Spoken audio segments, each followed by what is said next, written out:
যারা কবর নিয়ে নিশ্চিত হয়ে গেছে তাদের কোনো সমস্যা নাই।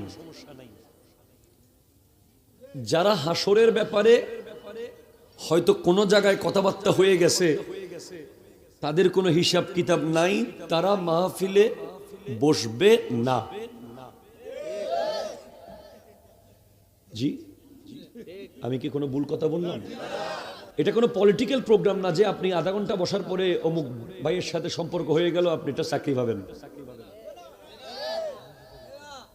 এটা কোনো বিয়ের প্রোগ্রাম না যে আপনাকে আমি পোলাও কোরমা বিরিয়ানি খাওয়াবো। এটা কোনো বউ ভাতের অনুষ্ঠান না যে আপনি এখানে দামি দামি খানা খাবেন। এখানে কিছুই আপনাকে দেয়া হবে না। আরো জোরে বলেন না। এখান থেকে যা দেবে সেটা দিতে পারে একমাত্র আল্লাহ। আমাদের কারো কিছু দেওয়ার নাই, সেজন্য আমরা কাউকে জোর করে বলতেও পারবো না যে ভাই বসেন আপনারা এক প্লেট ভাত খাওয়াবো। যদি আমি বলতে পারতাম যে ভাই আপনারা পোলাও কোরমা দিয়ে এক প্লেট ভাত খাওয়াবো, বসেন, কিন্তু আমি সেটা আপনাকে বলতে পারবো না। আমি আপনাকে এটাও বলতে ভাই বসেন, যাওয়ার সময় 1000 টাকা দিব। কথা জোরে বলেন না, ঠিক কিনা? আমি আপনাকে এতটুকু বলতে পারি, ভাই now at this moment someone just going, someone just ending their life now. এই মুহূর্তে আপনি জাস্ট ভাবেন যে পৃথিবী থেকে কেউ কেউ চলে যাচ্ছে। আজকে এশারের নামাজ যাদের জীবনের শেষ নামাজ ছিল, কালকে ফজর আর দেখবে না। এই মুহূর্তে হয়তো হসপিটালের বেডে আমার আপনার মতো কোনো মানুষকে ডক্টর সিনার উপরে চাপ দিচ্ছে, হার্ট বিট বের করার চেষ্টা করছে। এই মুহূর্তে সবচেয়ে অসহায় একদল জমিনের নিচে, একদল জমিনের উপরে। জমিনের নিচে অসহায় কারা? যারা এখন কবরস্থান থেকে দেখতেছে, যদি আরেকবার কৈলাইন পূর্ব পাড়ার মাহফিলে গিয়ে যদি বসার সুযোগ পেতাম, আর একবার দরুদ শরীফ পড়ে অন্তত কবরে আর একটা সামান জোগাড় করে নিয়ে আসতাম। কিন্তু আর কোনোদিন আসতে পারবে না, কোনোদিন পারবে না। আমি কাউকে বসতে বলবো না। এবং জমিনের উপরে অসহায় যারা, আপনি সিএমসিতে যান, ডিএমসিতে যান, কুমিল্লা মেডিকেলে যান, আইসিইউর ভিতরে যারা আছে, কাকা 10 লাখ টাকা দিতাম, লাগবে না। কাকা 10 কানি জায়গা লিখে দেব, কি চান? আর একটু নিঃশ্বাস নিতে চাই। এই অক্সিজেনের মাস্ক ছাড়া নিজে নিজে একদিন নিঃশ্বাস নিতে চাই। আপনি কি জানেন হসপিটালের শুয়ে থাকা মানুষগুলোর বাসনা কি? আরেকবার পায়ে হেঁটে মসজিদে যেতে চাই, আরেকবার আমার প্রিয় অমুক হুজুরের বয়ানে বসে একটু তওবা করে নিজেকে শুধরাতে চাই। আমি আপনাকে কবরস্থান দেখাতে পারবো না, কবর খুলে দেখাতে যদি পারতাম আপনাকে ডাকতে হতো না, আমি এখানে হাঁটতে পারতাম না মানুষের জন্য। স্টেজে ওটা কঠিন হয়ে যেত যদি আমি আপনাকে কৈলাইন পূর্বপাড়ার মাহফিলে আসার আগে একটা কবরস্থানে ঢুকিয়ে কবরগুলো খুলে খুলে যদি দেখাতে পারতাম, হ্যাঁ তুমি এখানে থাকবে, এখানে। এদিকে কাত হওয়ার জায়গা নাই, এদিকে চিত হওয়ার জায়গা নাই, সোজা পড়ে থাকবে এই কবরে। 30 বছর না, 30,000 বছর, 30,000 বছর না, 30 কোটি বছর। তখন তুমি যুদ্ধ করতে মাহফিলে বসার জন্য। আমি আপনাদেরকে একটা মেসেজ দিয়ে মাহফিল শুরু করে দেব, কাউকে আমি বসতে বলবো না। আমার নবীজি বলছেন, লা ইয়াজতামিউ গুবারুন ফি সাবিলিল্লাহি ওয়া দুখানু জাহান্নাম। আল্লাহর রাস্তায় কোনো কাজ করতে গিয়ে কেউ যদি গায়ের মধ্যে একটু ধুলাবালি লাগাইতে পারে, ওই ধুলাবালির কারণে ওই শরীরে আর কোনোদিন জাহান্নামের আগুন লাগবে না। বড় ভালো লাগছে, এজন্য ভালো আছি। মাহফিলটা স্টেজে বসে মসজিদ দেখতে পাচ্ছি। মাহফিলটা হচ্ছে মসজিদের আঙ্গিনায়, ঠিক না কাকা? মসজিদের আঙ্গিনায় মাহফিল হওয়ার একটা অ্যাডভান্টেজ আছে, সেটা হচ্ছে আমার নবীজি ইরশাদ করতে লাগলেন সাহাবায়ে কেরামকে, ইযা মারারতুম বিরিয়াজিল জান্নাহ ফারতাউ, যখন তোমরা জান্নাতের বাগানের পাশ দিয়ে যাবে, তোমরা জান্নাতের বাগান থেকে ফল ছিঁড়ে ছিঁড়ে খাবে। সুবহানাল্লাহ। কিন্তু আমাদের সভাপতি সাহেবের প্রশংসা না, আমার প্রশংসা। কারো কার? এত এত কি কমতি কেন আওয়াজে? এই তো এটা খুঁজতেছি, এতক্ষণ বড় শান্তি নিয়ে আইসি মনে হয়েছে, এতক্ষণ টেনশনে ছিলাম, কই আইসি না কই আইসি। মারহাবা কোন? নবীজি বলছেন, when you will walk in front of the heaven, then you have to take food from the heaven. যখন তুমি জান্নাতের পাশ দিয়ে যাবে, জান্নাতের বাগান থেকে ফল ছিঁড়ে ছিঁড়ে খাবে। সাহাবায়ে কেরাম বলছেন, how can it possible, the heaven in this earth? পৃথিবীতে জান্নাত? জান্নাত তো পৃথিবীতে কিভাবে সম্ভব ইয়া রাসূলুল্লাহ? হ্যাঁ আছে। নবীজি বলছেন, ইরশাদ করছেন, আল মাসাজিদু কুল্লুহুম রিয়াজুল জান্নাহ, প্রত্যেকটা মসজিদ হলো জান্নাতের বাগান। মা রাতু ইয়া রাসূলুল্লাহ, ওখানকার কয়েকটা ফলের নাম বলেন যেগুলো খাবো। একটা ফলের নাম হলো সুবহানাল্লাহ, আরেকটা ফলের নাম হলো আলহামদুলিল্লাহ, আরেকটা ফলের নাম লা ইলাহা। তুমি যখন মসজিদের পাশ দিয়ে হাঁটবে, তোমার বাইকের রেস একটু কমিয়ে রাখিও, তোমার জবানকে কন্ট্রোলে রাখিও, তোমার চোখকে নত করে রাখিও, তোমার দিলকে নরম করে রাখিও, কারণ তুমি জান্নাতের বাগানকে ক্রস করছো। তখন তোমার কানে যেন গান বাজতে না থাকে, তোমার মুখে যেন গালি না থাকে, তোমার মুখে তখন যেন থাকে সুবহানাল্লাহ, আলহামদুলিল্লাহ, লা ইলাহা ইল্লাল্লাহ। দিয়ে দিলাম একটা, গনে গনে নেবেন জয়নুল আবেদিন থেকে আজকে।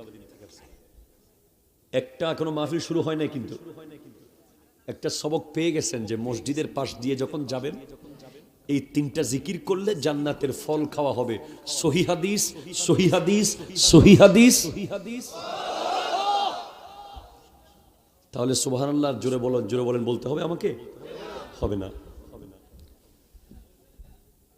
আমি আমার প্রাণপ্রিয় রাহবার আল্লামা সৈয়দ মোহাম্মদ তাহের শাহ সাহেব কিবলা মুদ্দাজিল্লুহুল আলীর দোয়ার নজর কামনা করছি।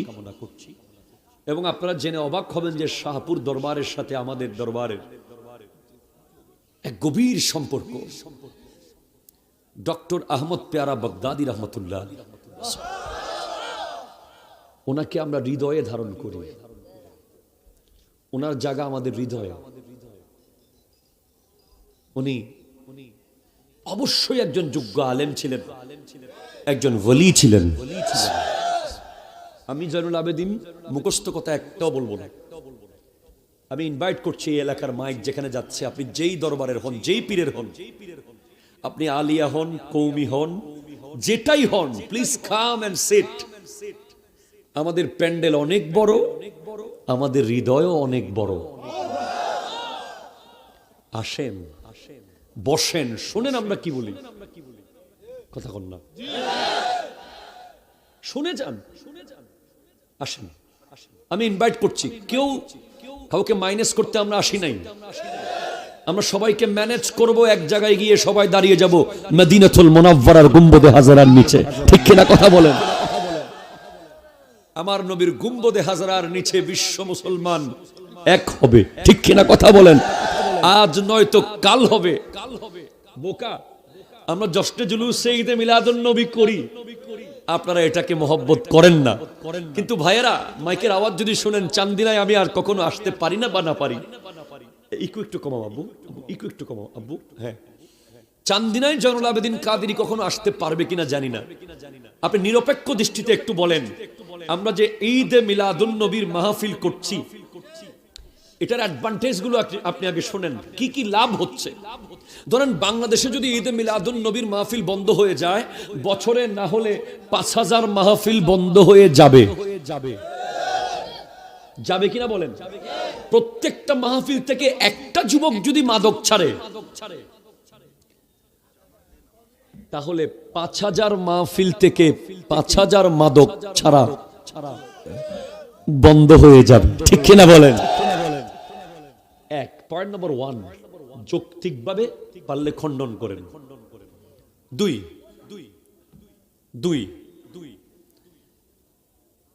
জশ্নে জুলুসে ঈদে মিলাদুন নবী, যেটা আমরা 12 রবিউল আউয়ালে করি, খোদার কসম করে বলছি, যদি গোটা বিশ্ব মুসলমানকে কোনোদিন এক করা সম্ভব হয়, সেটা সম্ভব হবে 12 রবিউল আউয়াল জুলুসের মধ্যে, ঠিক কিনা কথা বল?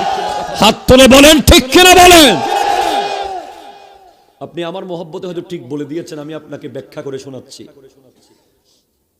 মুসলমান আমার নবীর জায়গায় এক হয়ে যাবে, এই ভয়ে ইসলাম বিরোধী শক্তির সমস্ত প্রপাগান্ডা নবীকে নিয়ে, ঠিক কিনা কথা বলেন? কারণ তারা জানে এই নবী একজন ডাক দিয়েছিলেন মক্কার পাহাড়ের চূড়ায়, আবু কুবাইস পাহাড় থেকে। তরুণদের মধ্যে সর্বপ্রথম মাওলা আলী, মুরব্বীদের মধ্যে সর্বপ্রথম সিদ্দিক আকবর, নারীদের মধ্যে সর্বপ্রথম খাদিজাতুল কুবরা রাদিয়াল্লাহু তাআলা আনহা, আর 40তম মুসলমান হযরত ওমর ফারুক আযম রাদিয়াল্লাহু তাআলা আন। চিৎকার দিয়ে বলেন ভাই সুবহানাল্লাহ। যেদিন হযরত ওমর ইসলাম কবুল করেছিলেন, সেদিন উনি বলেছিলেন, ইয়া রাসূলুল্লাহ, আমরা সত্য না মিথ্যা? আমার নবী বলছেন, অবশ্যই আমরা সত্য। তাহলে আর লুকিয়ে থাকবো না ওগো নবী, চলেন ওপেন গিয়ে কাবা ঘরের সামনে ইসলামের ডাক দেব। একদিকে হযরত ওমর ফারুক আযম তলোয়ার হাতে নিলেন। মুসলমান যুবক, তুমি ইন্টারনেটে মোবাইলের মধ্যে ঘুমিয়ে থাকার যুবক তুমি নও, ঠিক কিনা কথা বলেন না? তুমি মোটরসাইকেল নিয়ে জীবন কাটানোর যুবক তুমি নও। তুমি টিকটক, লাইকি, ফেসবুক, ইউটিউবে পড়ে থাকার মানুষ তুমি নও। তুমি হলে ফারুক আযমের উত্তরসূরি। প্রয়োজনে তলোয়ার হাতে নিয়ে আবার তোমাকে মাঠে নামার জন্য প্রস্তুত থাকতে হবে। হাত তুলে বলেন, ঠিক কিনা বলেন? মুসলমান যে কোনো সময় ডাক আসবে। উহুদ, বদর, খায়বরের যুদ্ধ শেষ হয়ে যায়নি, কথা বলেন, শেষ হয়ে যায়নি। হ্যাঁ, আরেকদিকে হযরতে আমির হামজা রাদিয়াল্লাহু তাআলা, দুইজন দুই পাশে তলোয়ার নিয়ে দাঁড়িয়েছেন, আমার নবী মাঝখান দিয়ে যাচ্ছেন। আজ তোমার কইলা ইন পূর্ব পাড়ায় যে মসজিদ হয়েছে, এই মসজিদের পেছনে কত রক্ত দেওয়া হয়েছে এটা তুমি জানো না। এই মসজিদ দাঁড়িয়ে আছে আমার নবীর চাচা আমির হামজার 70 টুকরা হওয়া রক্তের উপরে দাঁড়িয়ে আছে। এই প্রত্যেকটা মসজিদ, তোমার মাথার টুপি, আমার মুখের দাড়ি, এই সব কিছুর পিছে ইমাম হোসেন রাদিয়াল্লাহু তাআলা রক্ত মুবারক দাঁড়িয়ে আছে। এগুলো প্রত্যেকটার পিছে হযরতে আলী আসগর দুধের শিশুর রক্ত দাঁড়িয়ে আছে। এগুলো প্রত্যেকটার পিছে হযরতে আলী আকবরের 70 টুকরা দাঁড়িয়ে আছে। এগুলো প্রত্যেকটার পিছে আব্বাস আলমদারের বাজু দাঁড়িয়ে আছে। এগুলো প্রত্যেকটা প্রত্যেকটার পিছনে নবী বংশের কষ্ট, যন্ত্রণা, রক্তের উপরে দাঁড়িয়ে ইসলাম সেই মুসলমান কোনোদিন ঘন্টার পর ঘন্টা মাদক সেবন করে নষ্ট করতে পারে না। সেই মুসলমান কোনোদিন নাটক, সিনেমা, গান গেয়ে সময় কাটাতে পারে না। সেই মুসলমানকে যুদ্ধ করতে হবে, নামাজ কায়েম করতে হবে। কথা বলেন ঠিক কিনা? কথা বলেন।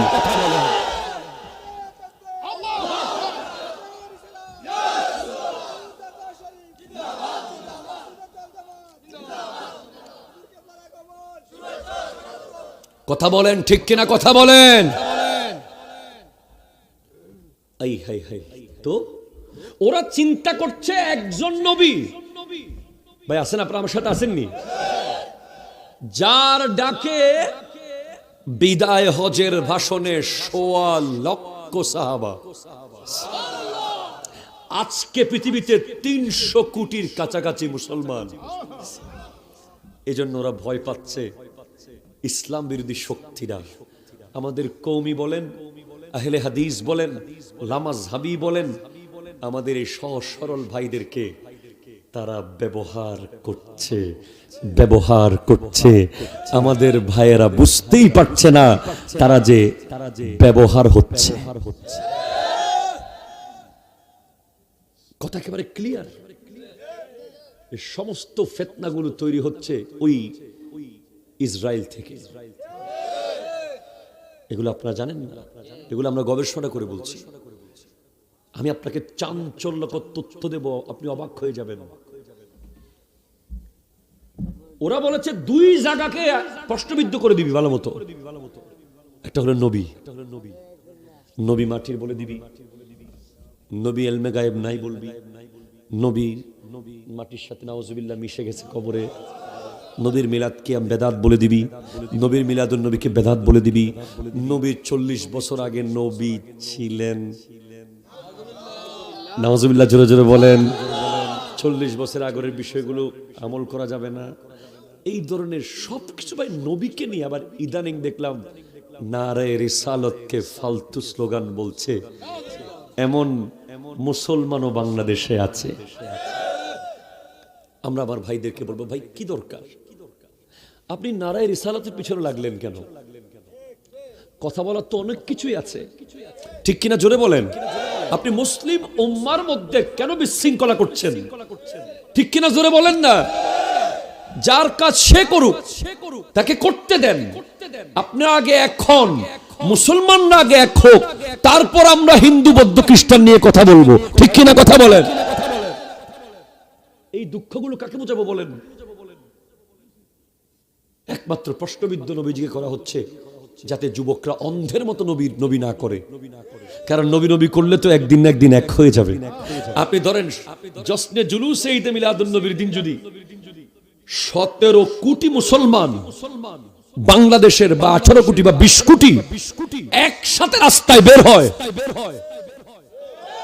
অবশ্য সুবহানাল্লাহ হন না বাজি, একসাথে যদি বের হয়, খোদার কসম করে বলছি বিশ্বের সমস্ত ইসলাম বিরোধী শক্তি ভয়ে থরথর করে কাঁপবে। ঠিক কিনা? কথা বলেন।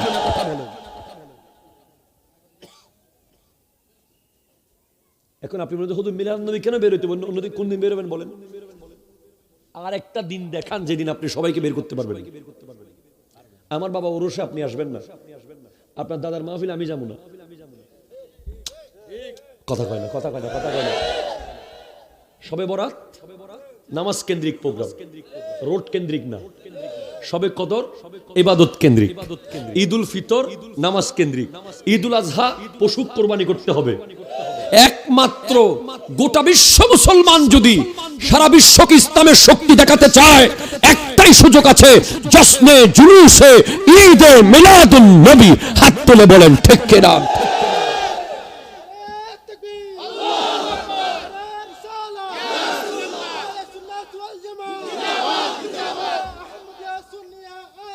জিন্দাবাদ। এবং সারা বিশ্বের সবচেয়ে বড় জুলুস বের হয় চট্টগ্রাম জামিয়া আহমদিয়া সুন্নিয়া কামিল মাদ্রাসার মাঠ থেকে। আপনারা জানেন এখানে শাহপুর দরবারের অনেক শাহজাদার সন্তানরা, অনেক মুরিদরা জামিয়াতে পড়ে। জামিয়া সবার, ঠিক কিনা? জোরে বলেন। one of the biggest research center and Islamic educational institute, Jamia Ahmadiyya Sunni Aliyah, 10,000 students, 10,000 ছাত্র বর্তমানে। শিক্ষক আছে 200-র কাছাকাছি। আগামী বছর আর 5,000 যোগ হবে ছাত্র। 6 তলা আরেকটা বিল্ডিং হয়েছে এখন। 17 তলা মহিলা মাদ্রাসার হোস্টেল হচ্ছে। মারহাবা জোরে কইতেন না? আপনাদেরকে সবাইকে এক কাপ চায়ের দাওয়াত দিচ্ছি, যাবেন দেখে আসবেন। বাংলাদেশে একটা আজহার আছে, আজহার বিশ্বের দ্বিতীয় আজহার, চট্টগ্রাম জামিয়া আহমদিয়া। আপনার এখানে ছাত্র আছে তো মনে হয়? কে কে আসো? তুমি জামিয়ার ছাত্র? কোন ক্লাসে পড়ো? মাস্টার্স। মাশাআল্লাহ। তাকে সাথে নিয়ে যাবেন, জস্টে জুলুস দেখবেন। এই জুলুস কারো বাবার না, কারো দাদার না, কারো নানার না, কারো ব্যক্তিগত না, এটা নবীর জুলুস। অমুক দরবারের জুলুসে আমি কেন যাব, তমুক পীরের প্রোগ্রাম, এটা না। এই জন্য নবীজিকে যত দূরে রাখা যায় ওরা চেষ্টা করছে, তত বেশি মুসলিম উম্মাকে দূরে রাখা যাবে। ঠিক কিনা জোরে বলেন? এজন্য নবীজির কাছাকাছি যেতে হলে জশ্নে জুলুসে ঈদে মিলাদুন নবীর কোনো বিকল্প। এবার মিলাদুন নবী আজকের প্রোগ্রাম, আমি এখনো ওয়াজ শুরু করি না, কিন্তু অসুবিধা হবে কোন আপনাদের? আমার 2-4টা ফলা দিয়ে আসবে তো না, একটু দেরি হইলে মাহফিলের পরে চিনবি নি আমার সমস্যা। মারহাবা কোন? মিলাদুন নবী কেন করতে হবে? কেন এখন রবিউস সানি চলছে না, জুমাদা সানি চলছে? জুমাদা সানি, হ্যাঁ। আপনি এখনো মিলাদুন নবী কেন করতেছেন? প্রশ্ন যৌক্তিক না অযৌক্তিক? যৌক্তিক। অনেকে মনে করে যে রবিউল আউয়াল মাস মানে মিলাদুন নবী, এরপরে না। না, আপনাকে প্রতি মাসে একবার মিলাদুন নবী করতে হবে। কেন? কেন বলেন? কেন? আচ্ছা জোরে বলেন। আপনারা কেন না কেন আমি উত্তর কেমনে দিব? কারণ হলো এই দেশে একটা দল আছে যারা আমার নবীকে শেষ নবী মানে না। কাদিয়ানি। পৃথিবীতে একটা দল আছে ঈসাই, খ্রিস্টান, যারা ঈসা আলাইহিস সালামকে আল্লাহর পুত্র বলে। নাউজুবিল্লাহ, জোরে বলবেন না? আরেকটা দল আছে শিয়া, যারা নবীজির ব্যাপারে বলে যে জিবরিল আলাইহিস সালাম আসছিলেন মওলা আলীর কাছে ওহী নিয়ে, কিন্তু চেহারা ভুল করে চলে গেছেন নাকি নবীর কাছে। আমি আপনাকে বুঝাচ্ছি, খেয়াল করেন। এসব পচা, ভুল, ভ্রান্ত, কমপ্লিট ভুল ইতিহাস কিছু কিছু মানুষ গ্রহণ করছে কিনা? করছে। এখন টুডে টুমরো আপনি লিখে রাখেন, আমি মরে যাব, হয়তো আপনি থাকবেন না, পৃথিবী দেখবে। একদিন এমন একটা ফেরকা বের হবে যে বলবে আরে আল্লাহ বলতে কিছু নাই, নাউজুবিল্লাহ, নবীটাই আল্লাহ আর কি। এরকম যে বলছে আমি নিজে সাক্ষী। কত বড় শিরিক! জাগাত ঈমান চলে যাবে। নবী হলেন বান্দা, আল্লাহ হলেন খোদা। নবী হলেন রাসূল, আল্লাহ হলেন রাসূলের সৃষ্টিকারী। নবী খালেক, আল্লাহ নবী মাখলুক, আল্লাহ খালেক। এটা জোরে বলেন না সুবহানাল্লাহ। নবী মাখলুক, আল্লাহ কি? খালেক। নবী সৃষ্টি, আল্লাহ স্রষ্টা। এই ইতিহাস বিকৃত হবে। কেমনে হবে? কোরআনুল কারীমে সূরা বাকারার মধ্যে আছে, আলাম তারা ইলাল্লাযী হাজ্জা ইব্রাহিম। হাবিব, আপনি কি দেখেননি ইব্রাহিম আলাইহিস সালামের সাথে নমরুদের ডিবেট হয়েছিল? ডিবেট, বাক বিতণ্ড। নমরুদ বলেছে ইব্রাহিম তোমার খোদা কে? তার 2টা গুণ বলো। ইব্রাহিম আলাইহিস সালাম বলেছিলেন আমার খোদা তিনি রব্বিয়াল্লাযী ইউহয়ী ওয়া ইউমীত। আমার রব হলো যিনি মরাকে জিন্দা করে, জিন্দাকে আবার মারতে পারে। খুব খেয়াল করবেন, খুব খেয়াল করবেন। জয়নুল আবেদিন কাদেরী ভবিষ্যতে কোনোদিন আসতে পারে বা না পারে, আপনাদের কেমন অস্ত্র দিয়ে যাচ্ছি, জীবনভর কাজে লাগবে ইনশাআল্লাহ। নমরুদ করলো কি, জেলখানা থেকে 2টা কয়েদি বের করলো। একজনের আজকে ফাঁসি হয়ে যাবে বলে তোরে ছাড়ে দিলাম যা, আর একজনের বেকসুর খালাস হবে, তারে কোপ দিয়ে কাটি মারে ফেলছে। ওই দেখো আমিও মরার জিন্দা করলাম, জিন্দারে মারলাম। জোরে বলেন। ইব্রাহিম আলাইহিস সালাম বলে আচ্ছা, আমার খোদা তো সূর্যকে প্রতিদিন পূর্ব দিকে তুলে, তুমি একটু পশ্চিম দিকে তুলে দেখাও তো। ফাবুহিতাল্লাযী কাফারা, আল্লাহু আকবার জোরে বলেন। নমরুদ চুপ হয়ে গেছে, কারণ নমরুদ না, নমরুদের বাপ, তার দাদা, তার দাদার দাদা, তার 14 গোষ্ঠী মিল্লা সূর্যকে কি তুলতে পারবে? তাহলে আল্লাহর গুণ হলো 2টা। ইব্রাহিম আলাইহিস সালামের মতে আল্লাহর কোটি কোটি গুণ আছে, এই জায়গায় 2টা গুণের কথা তিনি বললেন। একটা মরাকে জিন্দা করা, আর একটা সূর্যকে পশ্চিম দিকে তোলা। ও সুবহানাল্লাহ হন, মানে পূর্ব দিকে তোলা, তুমি পশ্চিম দিকে তুললে খোদা মানবো। এখন এই 2টা গুণ পাওয়া গেছে আমার নবীর কাছে। আমার নবী খাইবরের যুদ্ধ থেকে আসার সময় হযরতে মাওলা আলীর জন্য আসরের সূর্যকে পশ্চিম দিকে তুলে ফেলেছিলেন। ও সুবহানাল্লাহ হন বাজি। আমার নবী নিজের আব্বা আম্মাকে পুনরায় জীবিত করে কালিমা পড়িয়ে দিয়েছেন। সহিহ হাদিসে আছে, সহিহ হাদিসে আছে, সহিহ হাদিসে আছে।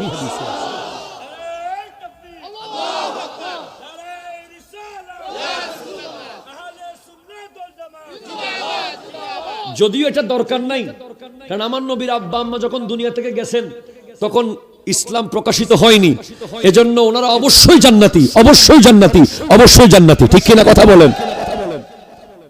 এই দেশে আবার অনেকে এটা নিয়েও কথা বলে, নবী মানো, নবীর মারে মানো না,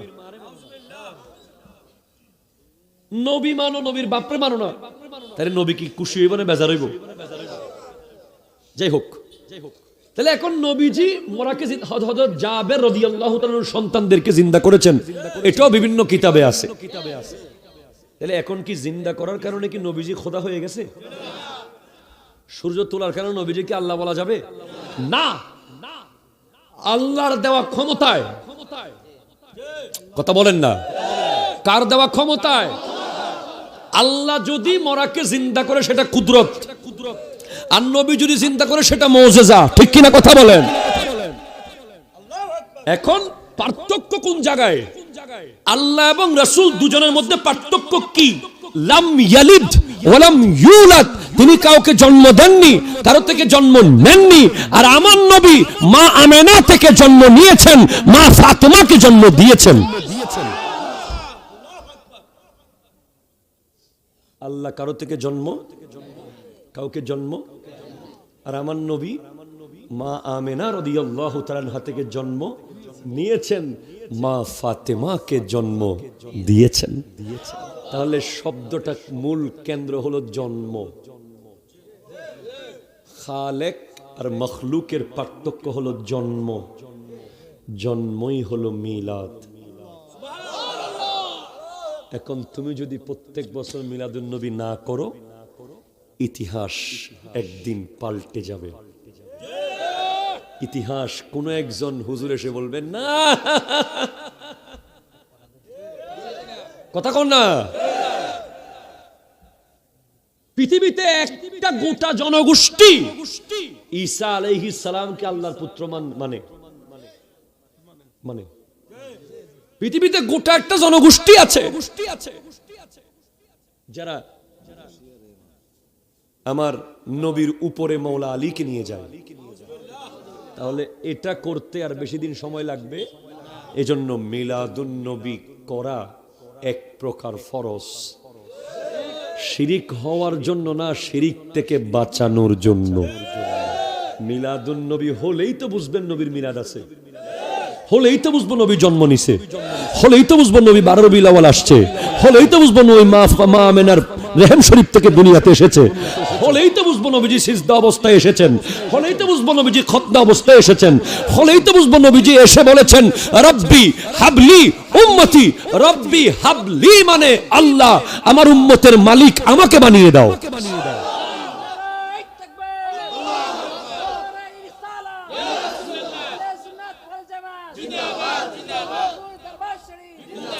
নবীর রওজা শরীফ দেখে মন, নবীর রওজা শরীফ ভরে না, দিদার দাও গো শাহে মদিনা, দিদার মদিনা। আরশের মেহমান করেছে আল্লাহ, কত শান কত মান মোর কামলিওয়ালা। আরশের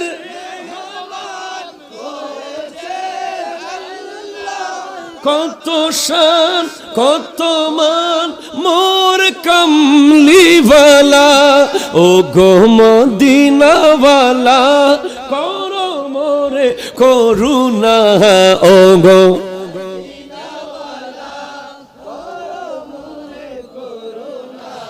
দিদার দাও গো।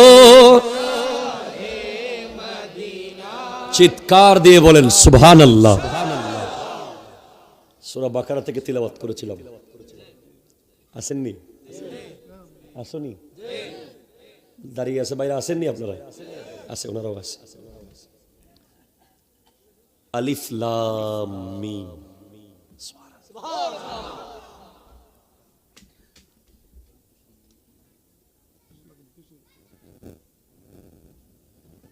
মুফাসসিরিনে কেরাম এগুলোকে বলেছেন হুরুফে মুকাত্তিআত। কেউ কেউ তাফসীর করেছেন আলিফ মানে আল্লাহ, লাম মানে জিবরিল, মিম মানে মুহাম্মদুর রাসূলুল্লাহ সাল্লাল্লাহু আলাইহি ওয়াসাল্লাম। তবে সবচেয়ে উৎকৃষ্ট হল কেউ যেন বলতে না পারে যে আমার মতো মুফাসসির দুনিয়াতে নাই। পৃথিবীর যত মুফাসসির কোরআনের তাফসীর করেছেন সবাই কোথাও না কোথায় গিয়ে বলেছেন যে শেষে আমার এলম এতটুকু পর্যন্ত কভার করেছে, এই আয়াতের আরো অনেক রহস্য আছে। এজন্য কোরআনের জায়গায় জায়গায় আল্লাহ আলিফ লাম মিম রেখেছেন, ইয়াসিন রেখেছেন, হা মিম রেখেছেন, তহা রেখেছেন, আইন সদ রেখেছেন, যাতে কেউ ধারণাও করতে না পারে। কোরআনকে খুব সহজ মনে করা যাবে না, আবার খুব কঠিনও মনে করা যাবে না। অনেক কথা এখন আলোচনার এজ এ জামিয়ার ক্লাসরুমের মতো হবে। এখন মাদ্রাসায় যেভাবে পড়াই সেটা শুরু হয়েছে, এখন ওয়াজ মাহফিল নাই, আর এখন ক্লাস। একটু আগে যা করছে এগুলো ওয়াজ মাহফিল। যালিকাল কিতাব, যা ইসমে ইশারা, লিকা লাগানো হয়েছে মানুষকে আকর্ষণ করার জন্য। কিতাব বই, কোরআন। লা রাইবা ফীহি, দেয়ার ইজ নো ডাউট, এখানে কোনো সন্দেহ নাই। তার মানে আপনি কোরআন শরীফ 30 পারা পড়ার পরে বলবেন যে পুরোটা পড়ছি কোনো সন্দেহ নাই, এই সুযোগ নাই।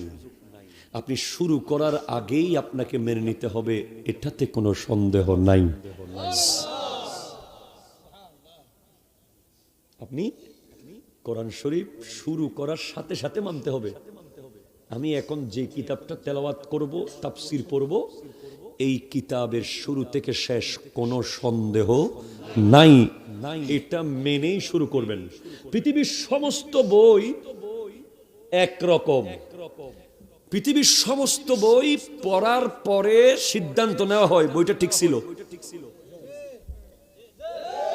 কথা কোন ঠিক কিনা বলেন না? এই ওনার অমুক রাইটারের লেখাটা আমি পড়ছি, দোস্ত ভালো আছে, পড়তে পারোস। আল বারাকা থেকে একটা গাইড নিয়েছিলাম, পড়তে পারোস। আল ফাতা একটা নিয়েছিলাম, পড়তে পারোস। অক্সফোর্ড ডিকশনারিটা ভালো লাগছে, মোটামুটি অনেক ভালো লেখছে, ভালো লাগছে। ক্যামব্রিজের ডিকশনারিটা খারাপ না, চলবে। কিন্তু কোরআন তুমি শুরুতেই মেনে নাও, এখানে কোনো সন্দেহ নাই। তাহলেই তুমি প্রতিটা লাইনে লাইনে লাইনে ওষুধ পাবে, জীবনের ওষুধ, কবরের ওষুধ, হৃদয়ের ওষুধ, ঈমানের ওষুধ। সুবহানাল্লাহ জোরে বলেন। হুদাল্লিল মুত্তাকিন, হুদাল্লিন নাস না, হুদাল্লিল মুসলিমিন না, হুদাল্লিল মুত্তাকিন। এই কোরআন রাস্তা দেখাবে একমাত্র মুত্তাকিদেরকে। ভাই খুব জটিল কথা, আল্লাহর কথা তো, আহকামুল হাকিমিনের কথা। সুবহানাল্লাহ।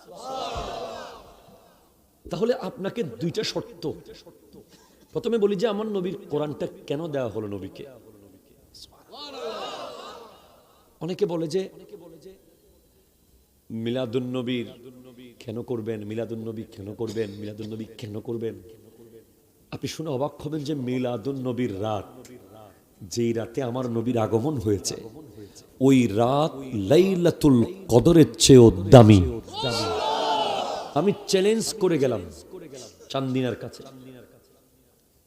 আমি নিজের মুখ থেকে বানিয়ে একটা শব্দ বলবো না, আমি এইটা যেটা বললাম লাইলাতুল কদরের চেয়ে দামি, এই কথা লিখেছেন ইমাম কাস্তুলানি। তিনি কে? পৃথিবীতে তিনটা বুখারী শরীফের তিনটা খুব সমাদৃত ব্যাখ্যা গ্রন্থ আছে। কয়টা? আমার দিকে কয়টা? ভাই দেখেন, এখন আমি আপনাকে বলছি, আমি এখন আপনাকে মজা দিতে পারবো না, এখন শুধু তথ্য যাবে, তথ্য, ইনফরমেশন। বুখারী শরীফ চিনেন তো, যেটা হচ্ছে আসাহুল কুতুব বাদা কিতাবিল্লাহি তাআলা। জমিনের মধ্যে পবিত্র কোরআনের পরে সবচেয়ে বিশুদ্ধ কিতাবের নাম হলো আল জামি আস সহিহ আল মুসনাদ আল মুখতাসার মিন উমুরি রাসূলিল্লাহি সাল্লাল্লাহু আলাইহি ওয়াসাল্লাম ওয়া সুনানিহি ওয়া আইয়ামিহি আস সহিহুল বুখারী। সবাই খেয়াল করুন, বদ্দা খেয়াল করুন। এই বুখারীতে বুখারী প্রশ্নটা কি ছিল যে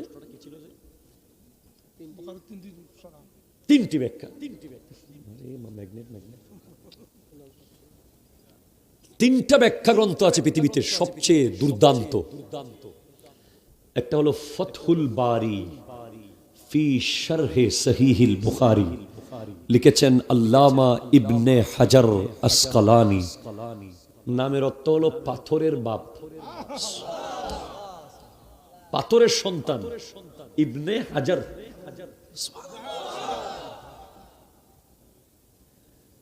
দ্বিতীয় নম্বরটা হলো উমদাতুল কারি, এর লেখক হলো আল্লামা বদরুদ্দিন আইনি।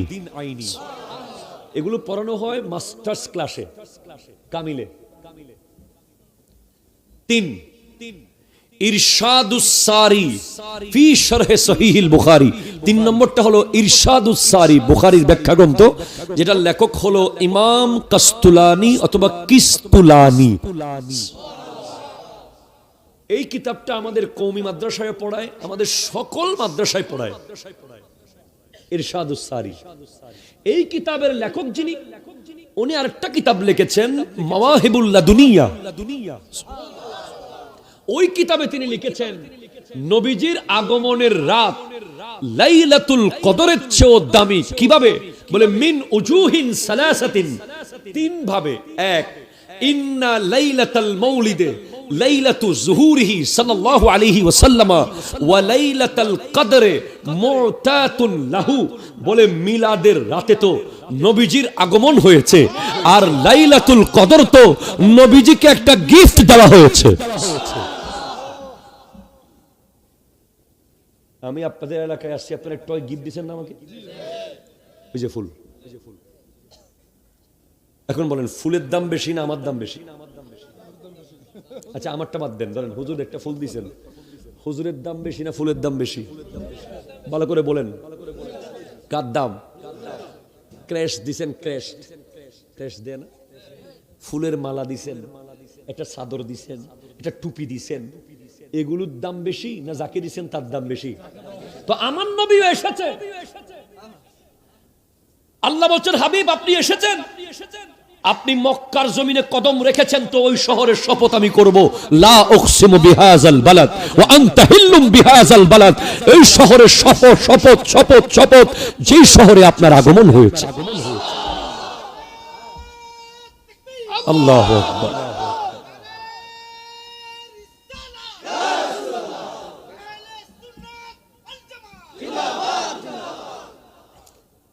হাবিব আপনি এসেছেন, ওয়াজুইলাত লিয়াল আরদু মসজিদান তাহুরা, এতদিন অন্য নবীর উম্মতরা বিভিন্ন জায়গায় গিয়ে গিয়ে নামাজ পড়তে হতো, আর আপনার কদম লাগার কারণে গোটা জমিনকে মসজিদ বানিয়ে দিলাম। শুধু তাই না, অন্য কোন নবীর উম্মত তায়াম্মুম করতে পারে নাই, আপনার আগমন হয়েছে, এখন থেকে আপনার উম্মত পানি না পাইলে মাটি দিয়ে তায়াম্মুম করবে। আপনার আগমন হয়েছে, আপনার উম্মত এক রাত ইবাদত করবে, ৮৪ বছর ইবাদতের সওয়াব পাবে। আপনার আগমন হয়েছে, আপনার উম্মত একদিন রোজা রাখবে, ৯ জিলহজ, ১ বছর আগের গুনাহ মাফ করে দেব, ১ বছর পরের গুনাহ মাফ করে দেব। আপনার উম্মত লাইলাতুল বারাত এক রাতে ইবাদত করবে, বনি কালব গোত্রের বকরির মেষের পালের কেশ সমান উম্মতের গুনাহ মাফ করে দেব। আপনার আগমন হয়েছে। ওই ইহুদিরা ২টা দিন পালন করত, দুটোটা বদলিয়ে দিলাম, একটা ঈদুল ফিতর দিলাম, একটা ঈদুল আজহা দিলাম। আপনার আগমন হয়েছে, আপনার উম্মতকে বলে দিয়েন জান্নাতে আপনার আগে কেউ ঢুকতে পারবে না। আপনার উম্মতকে বলে দিয়েন আপনার উম্মতের আগে কোন নবীর উম্মত জান্নাতে ঢুকতে পারবে না। আপনার আগমন হয়েছে, ওই মক্কার জমিনে গিয়ে দেখতে বলবেন আপনার উম্মতকে, মদিনার ওই কূপে গিয়ে দেখিয়েন বীরে শেফা, আমি নিজে পানি খেয়ে এসেছি গত রমজানে। বদর যুদ্ধ করে যখন সাহাবারা আসতেছেন, প্রচন্ড তৃষ্ণার্ত, কলিজা শুকিয়ে যাচ্ছে, কোথাও কোনো কূপ নাই, হঠাৎ দেখে একটা কূপ, লবণাত্মক, টাচ করা যাচ্ছে না, আমার নবী গিয়ে থুতু মোবারক দিয়ে দিলেন, সেই কূপের পানি আজকের দিন পর্যন্ত মদিনার বাসিন্দারা বলেছে, মক্কার বাসিন্দারা বলেছে পৃথিবীর সবচেয়ে দামি পানি জমজমের পরপর সেটা, আবার অনেকে বলছে সেটা জমজমের আগে, কারণ জমজমে নবীজির থুতু নাই, এটা তো নবীজির থুতু মোবারক আছে। বীরে শেফা, আপনার আগমন হয়েছে, পৃথিবীর মানুষ রমজান পেয়েছে, ঈমান পেয়েছে, এহসান পেয়েছে, ইজ্জত পেয়েছে, শরাফত পেয়েছে, আজমত পেয়েছে, রহমানকে চিনেছে। অনেকগুলো গিফট আল্লাহ দিয়েছে, খুশিতে খুশিতে খুশিতে। তার মধ্যে একটা গিফট হলো লাইলাতুল কদর। এবার আপনি নিজেই বলেন, গিফটের দাম বেশি না নবীর দাম বেশি? এটা তো যে কোনো সাধারণ মানুষই বুঝবে, কথা কয় না। এরপরে ইমাম কাস্তুলানি বলেন, লাইলাতুল কদর দামি হয়েছে জিবরিল আমিনের আগমনের কারণে। জিবরিল তো আমার নবীর খাদেম, ঠিক কিনা? জোরে বলেন, জোরে বলেন। ওয়া জিবরিলু খাদিমুহু, সুবহানাল্লাহ। তানাজ্জালুল মালাইকাতু ওয়ার রূহু ফিহা বিইذনি রাব্বিহিম মিন কুল্লি আমর সালামুন হিয়া হাত্তা মাতলাইল ফজর। ফেরেশতা নাজিল হওয়ার কারণে লাইলাতুল কদর দামি। এখন আপনার বিবেককে প্রশ্ন করেন, ফেরেশতা দামি না নবী দামি? জোরে কোন, আরো জোরে। অবশ্যই নবীজি দামি, কারণ জিবরিল আলাইহিস সালাম সিদরাতুল মুনতাহা গিয়ে বলছেন, লাউ দানাউতু আন মিলাতান লাহতারাকতু, আমি যদি আরেক চুল পরিমাণ সামনে যাই আমার সমস্ত ডানা জ্বলে পুড়ে ছাই হয়ে যাবে। পৌঁছ কে সিদরা মে রূহুল আमी ये कहने लगे यहां से आगे का रास्ता हुजूर जानते हैं, हुजूर जानते हैं, हुजूर जानते हैं। हुदूदे ताइरे सिदरा हुजूर जानते हैं, कहा है अर्शे मुअल्ला हुजूर जानते हैं। जिब्रील ভাই আমার যাবে না, যাবে না, যাবে না, যাবে না, বলে না না যাবো না, যাবো না। কেন? আমি আপনার মতো না। আমি যাব, হ্যাঁ আপনি যাবেন, কেন? আপনি আমার মতো না। চলে গেছেন আমার নবী একা, লামকানে। ওই হস্টন না হনো নাতে বাজি, হস্টন না হনো সাইন হস্ট হইলে হইউন কেন? আমি বেশি দেরি করতাম না বাজি।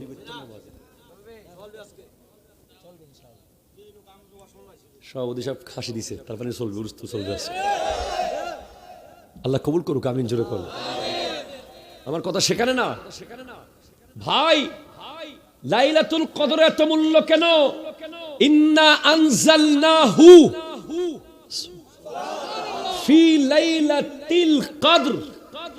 হু মানে কোরআন, সুবহানাল্লাহ জোরে বলেন না। কোরআন ওই দিন নাজিল হয়েছে, ওই রাতে, ওই রাতে, ওই রাতে। হে আল্লাহ, লাইলাতুল কদর দামি। আপনি কোন দেখি নবী না আইলে কি কোরআন আইতো? এটা তো বোকাও বলবে। তাওরীত মুসা আলাইহিস সালাম, জবুর দাউদ আলাইহিস সালাম, ইনজিল ঈসা আলাইহিস সালাম। আগে দিয়ে দিয়ে আল্লাহ বুঝাইছে, কিতাবগুলো আমি নবীদেরকে দিই, কিতাবগুলো আমি নবীদেরকে দিই। আমার নবী এসেছেন, তাই ওনার জন্য কোরআনও এসেছে। কোরআন কেন এলো? ও ভাই কোরআন কেন এলো? প্রশ্ন করেন, হক কোরআন কেন এলো? উত্তর বলছি। সব নবীকে আল্লাহ একটা একটা মুজিজা দিয়েছেন স্পেশাল, যেটা দেখায়া নবীগণ প্রমাণ করেছেন এরা কারা, কোথা থেকে এলো এরা। কোথায় যাবা? প্রস্রাব করবা? শিওর নি? সাইজ বেলা মিশাতা কইস না। আমার মাহফিলে বসন যায়, উড়ন যায় না। আমি মুশতাক ফয়েজ চেয়ে কম না, আরো মারাত্মক বেশি। আচ্ছা যা বাবা প্রস্রাব করি আয়, যা হলেন। মারহাবা বলেন। হযরতে দাউদ আলাইহিস সালামের আমলে লোহার খুব কসরত ছিল, লোহার কসরত। আমার আল্লাহ ওনাকে একটা পাওয়ার দিয়েছেন, উনি লোহা দললেই লোহা গলে যেত। হযরতে মূসা আলাইহিস সালামের আমলে জাদুঘরদের খুব পাওয়ার। আমার আল্লাহ মূসা আলাইহিস সালামকে একটা লাঠি দিয়েছেন। লাঠিটা অন্ধকারে কুয়াশার ভিতরে দললে লাইট জ্বলতো, মাটিতে রাখি দিলে সাফ হয়ে যাইত, নদীতে মেলামালে রাস্তা হয়ে যাইত।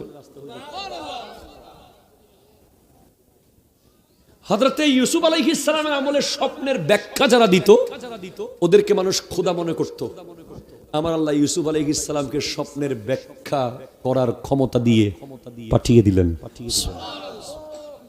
এখন আমার নবীর আমলে কি হচ্ছে? আরবে একটা মেলা হতো, ওকাজের সাহিত্য মেলা। I am a student of history, University of Chittagong. আমি অনেক পড়াশোনা করেছি এই বিষয়গুলো নিয়ে, তবে এখনো শুরু করতে পারিনি পড়াশোনা। কারণ নবীজির শানে পড়াশোনা কেউ করেছি বললে ভুল হবে। আমার নবীজির শান বঙ্গোপসাগরের চেয়ে আরো বেশি। এক শায়ের বলে, জিন্দগিয়া খতম হুই और कलम टूट गए मगर तेरे औसाफ की एक बाब भी पूरा ना हुआ। আমার জীবন শেষ, পৃথিবীর সমস্ত গাছের কাটিকে কলম বানিয়েছি, পৃথিবীর সমস্ত সাগরের পানিকে কালি বানিয়েছি, পানি কালিও শেষ, কলমও শেষ, আপনি নবীর জিন্দেগির একটা লাইন এখনো শেষ করতে পারলাম না। तारीख अगर ढूंढे सानिए मोहम्मद सल्लल्लाहु अलैहि वसल्लम, सानी तो बड़ी चीज है, साया न मिलेगा। ইতিহাস যদি দ্বিতীয় মোহাম্মদ খুঁজে, সানি দ্বিতীয় তো দূরের কথা, ছায়াও পাওয়া যাবে না। আমার নবীর মতো না কেউ ছিল, না কেউ আছে, না কেউ হবে। আমরা বলছি না, ওই জর্জ বার্নার্ড শ নোবেল বিজয়ী 1925 সালে যিনি সাহিত্যের নোবেল পেয়েছেন, খ্রিস্টান, উনি বলছেন if a man like Muhammad সাল্লাল্লাহু আলাইহি ওয়াসাল্লাম were to assume the dictatorship of whole modern world, he could succeed in solving its problem in a way that would bring much peace and happiness.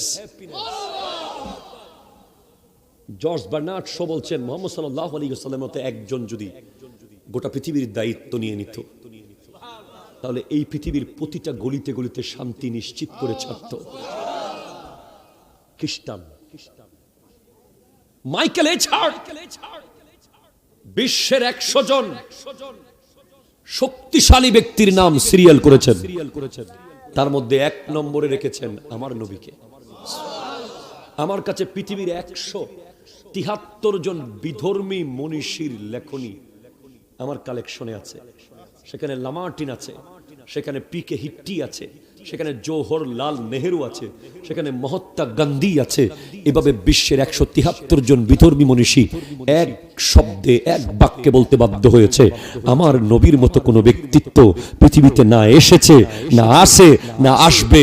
As a father, as a son, as a prophet, as a social reformer, as a economical reformer, as a scientist, as a doctor, as a leader, Muhammad সাল্লাল্লাহু আলাইহি ওয়াসাল্লাম is the best personality of the world.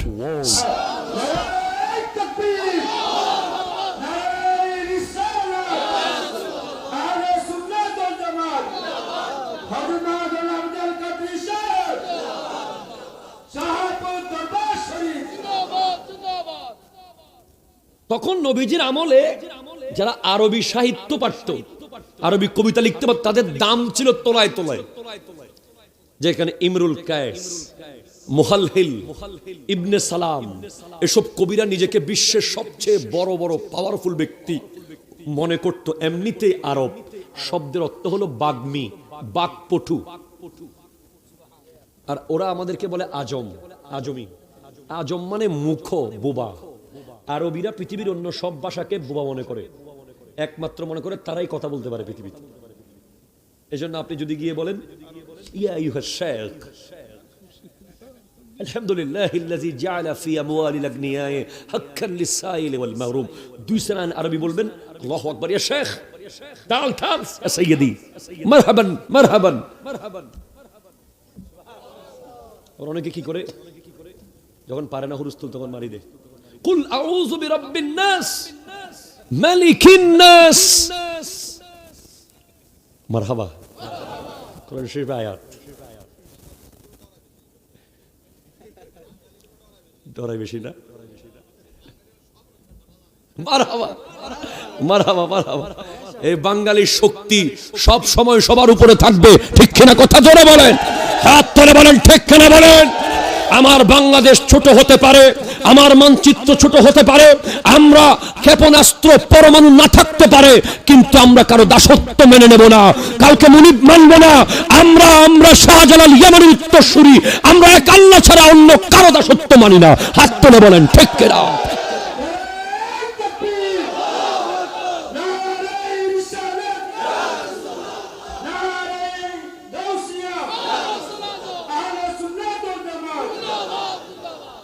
বন্ধুর মতো থাকলে বন্ধু মানবো। বন্ধু মানে কাঁধে কাঁধ মিলিয়ে চলতে হবে। কথা বলেন। পেঁয়াজ বন্ধ করলে লাভ নাই। আমরা 1 মাস রোজা রাখার অভ্যাস অলরেডি আছে, প্রয়োজনে 12 মাস থাকবো রোজা, ঠিক কিনা? সমুদ্দহর চলবে। কোন পেঁয়াজ, আলু, রসুন, বেগুন এগুলোর ভয় বাঙালিকে দেখানো যাবে না। বাঙালির উঠানে উঠানে বিসি ফেলে দিলে গাছ উঠে যায়, ঠিক কিনা? কথা বলো, হাত তুলে বলো, ঠিক কিনা বলো। আবার বারবার বলে যায় কেউ যদি গর্গবিন্দ হয়ে নামে আমরা শাহজালাল হয়ে মাঠে নামতে প্রস্তুত থাকব, কেউ যদি ইয়াজিদ হয়ে মাঠে নামে আমরা হোসেন হয়ে মাঠে নামতে প্রস্তুত থাকব, কেউ যদি ফেরাউন হয়ে মাঠে নামে আমরা মূসা আলাইহিস সালামের উত্তরসূরি হয়ে মাঠে নামতে প্রস্তুত আছি। হাত তুলে বলেন।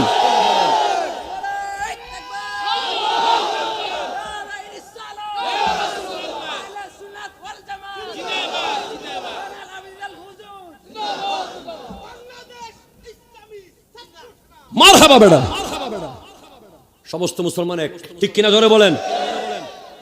বেশ কম, শুধু নবীর মুহাব্বতটা একটু একটু ভালোবাসো, আসো বুকে আসো। আর কিচ্ছু চাইতাম না, আমার সিনা তোমার দিয়ে দিমু, শুধু আমার লোক একটু দাঁড়ায় নবীর সালামটা দাও।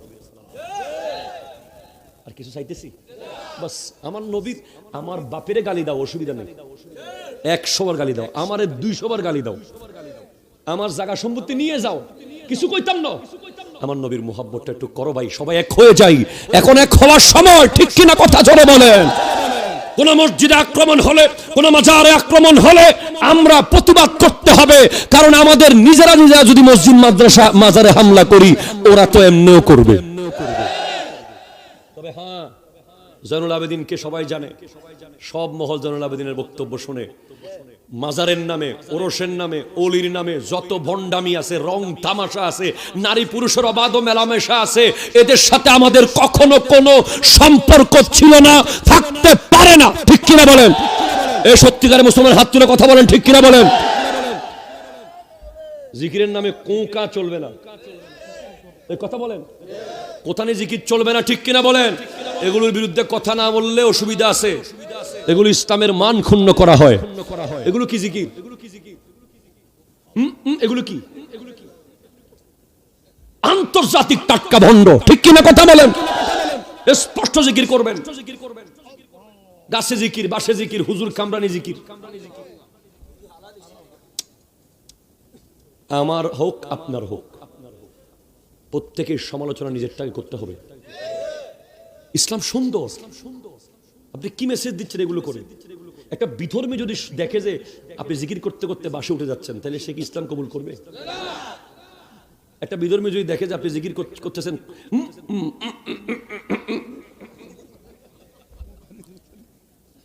কথা বলেন।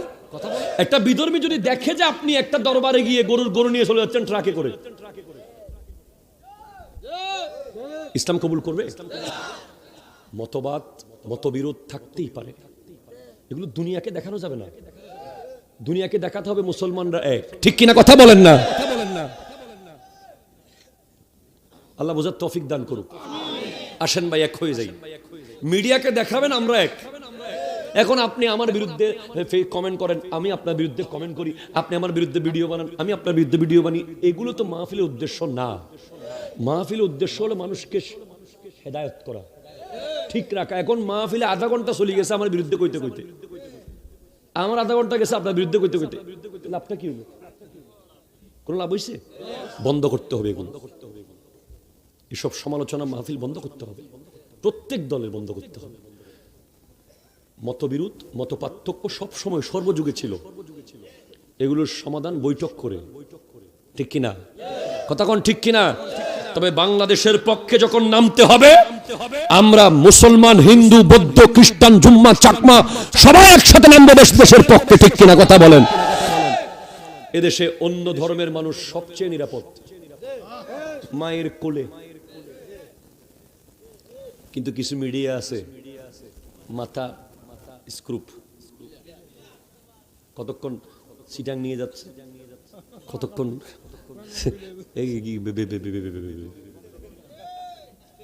কি সমস্যা আল্লাহ জানে। আল্লাহ হেদায়েত দান করুন। আমরা আমার পৃথিবীর যেখানে আমার মুসলমানের উপর আঘাত হবে, আমার নবী ইরশাদ করতে লাগলেন, আল মুমিনু লিল মুমিনি কাজাসাদিন ওয়াহিদিন। মুসলমানরা, মুমিনরা এক দেহ, একটা দেহ।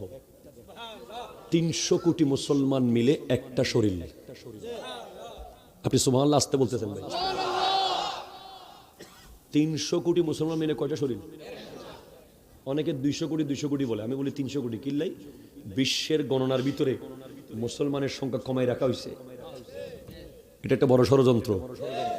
যাতে মানুষ শুনতে মনে করে যে মুসলমান তো বহুত কম, 300 কোটির উপরে চলে গেছে বোধ থাকে এগুলো, কিন্তু পত্রিকার পেপার নিউজে 200 কোটি 200 কোটি 200 কোটি, মাঝে মাঝে 150 কই ফেলায়।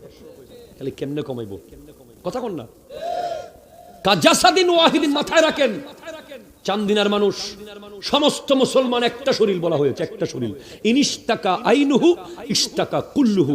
কেউ যদি চোখের মধ্যে গুতা খায়, মাথা ঠিক থাকবে, পা ঠিক থাকবে, হাত ঠিক থাকবে, গোটা বডি ব্যথা পাবে যদি চোখে ব্যথা পায়। সেরকম বাংলাদেশের কোন মুসলমান ব্যথা পেলে ভারতের মুসলমানও ব্যথা পাবে, পাকিস্তানের মুসলমানও ব্যথা পাবে, ওই সৌদি আরব, ওমান, কাতার, কুয়েত, ইন্দোনেশিয়া, মালয়েশিয়া সব জায়গার মুসলমান ব্যথা পাবে।